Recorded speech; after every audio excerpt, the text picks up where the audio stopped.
This episode is brought to you by Hill's Pet Nutrition.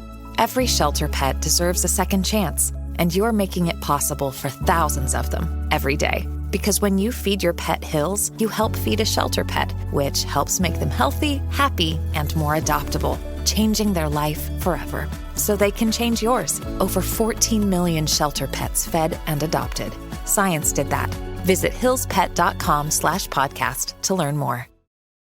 Hey there. Did you know Baker's always gives you savings and rewards on top of our lower than low prices? And when you download the Baker's app, you'll enjoy over $500 in savings every week with digital coupons. And don't forget fuel points to help you save up to $1 per gallon at the pump. Want to save even more? With a Boost membership, you'll get double fuel points and free delivery. So shop and save big at Baker's today. Baker's, fresh for everyone. Savings may vary by state. Restrictions apply. See site for details. Hello, everyone. The clip you're about to hear is from one of our exclusive Patreon episodes on a recent horror release, and just like all of our other episodes, it might include major spoilers for said horror release, so don't listen to it if you haven't already seen it. You've officially been warned. And if you'd like to hear the full episode, just head on over to patreon.com/horrorqueers and subscribe today. Without further ado, here is your exclusive Patreon clip. It doesn't go to as exciting places as I had hoped. Like, it feels like the concept was, what if vampire ballerina, and then we just kind of say, cool, movie, let's shoot it. Yeah, I kind of feel the same way. I mean, honestly, one of the biggest critiques I've seen from this movie from people that are kind of in that middle ground or just don't like it are that, hey, this is radio silence doing Ready or Not again. And yeah, I don't necessarily disagree. I really struggle with using that as a critique in the film because, separate from Ready or Not, like, how does this stand on its own two legs? Yes, a lot of this is familiar, especially since it's the same writers and directors. Right. But, like, that's not really, like, I'm not going to sit here and say, 3 stars, it's too much like Ready or Not, you know? I mean, this is an interesting predicament we find ourselves in as film critics, as a generally media literate audience, right? I mean, folks who were excited for this film were excited because it was radio silence, because they were reuniting with Melissa Barrera with a pretty killer, fun-looking concept. So I think if you go in and you say, oh, it feels a bit samey as one of their other movies, if you either didn't like Ready or Not, which, you know, I'm kind of on the fence. I actually feel very similar to that film that I feel about this film. Or if you say, oh, I kind of prefer that other film, this feels like a bit of a tired rehash. I do think that that's a valid criticism if you're, you know, saying, hey, would you recommend the film? Now, you and I are going to talk about this movie for 45 minutes, possibly a little longer, possibly a little shorter. And we're going to dig into it deeper than that. But I think if you were at a party and people said, oh, I know you saw that vampire ballerina movie, what do you think? If you say, oh, it's kind of Ready or Not, I think that's valid.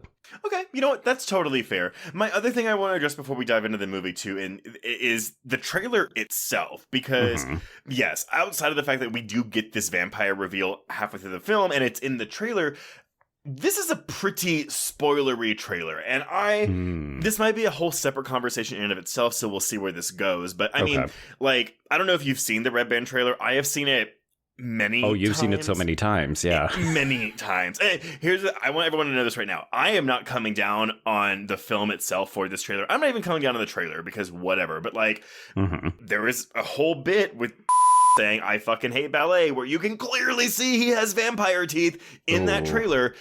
And there's another shot of dancing with vampire teeth in that trailer. Right. So it's one of those things where it's not even just the twist itself that's spoiled. Oh, there's also a shot of Abigail dancing with a headless, which, I guess if you don't know it's his body, then no. Maybe. But like, if you're an eagle-eyed viewer, like, you're going to be able to pick this stuff up. So I kind of knew the trajectory this film was going to take. Like, I knew and were going to become vampires. I figured was not going to make it out of this movie alive. Sure.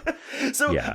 I guess I get the complaints, but again, to me, like, saying the trailer spoiled too much doesn't, that has no bearing on the actual quality of the film. And I feel like that's what I'm seeing a lot of people say. This movie wasn't good because the trailer spoiled too much. And that's an issue I take with.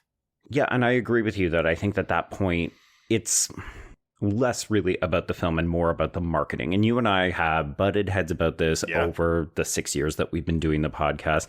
And I think validly so, because I don't think there's a right or a wrong position to come down on.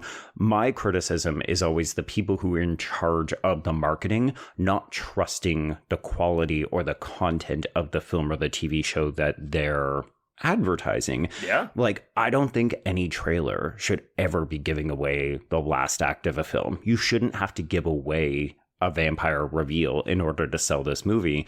You know, do you want to say, ooh, well, let's lean into the vampire ballerina girl? Sure. But there's other things that you could have kept out of that trailer that I think would have been just as exciting. And, you know, I think you shoot yourself in the foot a little bit when you give away too much. But I take your point that that's not the film's issue. That's whoever cut that fucking red band trailer. Exactly. And I just think it's a thing where it's like, it's important to kind of catch yourself when you're talking about those things. Like, yeah, again, hey, that is a big issue. I get it. Like, do I think trailers spoiled too much? Sure. But that's not a recent problem. This has been happening for decades. Folks, go back and watch any single Alfred Hitchcock trailer. They spoil everything all the time.